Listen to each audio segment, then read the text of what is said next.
we may be somewhat insulated from the disturbances and the upsets of the large. Right now we're at this point in time, there are a lot of crises occurring economically and socially and politically, and there are many people who really are becoming more and more bewildered about how we're going to get out of this, and it's the debt load and everything. And Aurora obviously is not going to escape the effects of all of that in the long run, and so I can only see that as part of our faith, as you well know, is that the old world order is being rolled up and a new one spread out in its stead. And as that process accelerates, I can only be very optimistic for the prospects of the faith. Spiritual Assembly consists of 9 adult Baha'is,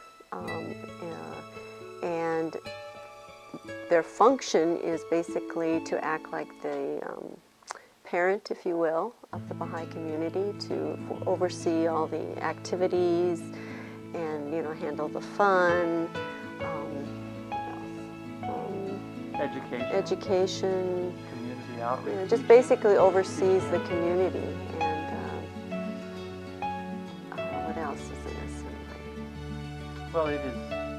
We don't have a clergy. Yeah, we don't have a clergy, so it falls to the Baha'is themselves to administer the affairs, all the affairs of their faith life and their interactions then with the larger community. That's the role of the assembly. Is elected Baha'is are charged with administering all of those affairs of faith and encourage the individual Baha'is to fulfill their role and their obligations and responsibilities as adherents and followers of Baha'u'llah and his cause. And the members are elected by the Baha'i community, and there's no campaigning or anything like that, no electioneering. It's all just each individual who's eligible is voted for. Which is really something that I think attracted both of us to the faith, was this idea of getting away from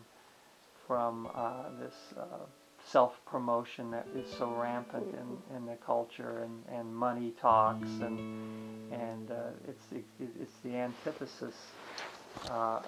The Baha'i election process is the antithesis of that, where it's self-effacement and service that are the calling card for Baha'is to be elected. And I think another thing, that when there are issues in the community or problems that the assembly has to deal with, those problems are dealt with not only through of course the laws of the faith, but through spiritual principles, which is different from the outside world and how we handle different situations and problems within communities. But I think through the spiritual assemblies, there's that aspect, that they look at the spiritual ways to solve different problems and apply those spiritual principles to problems.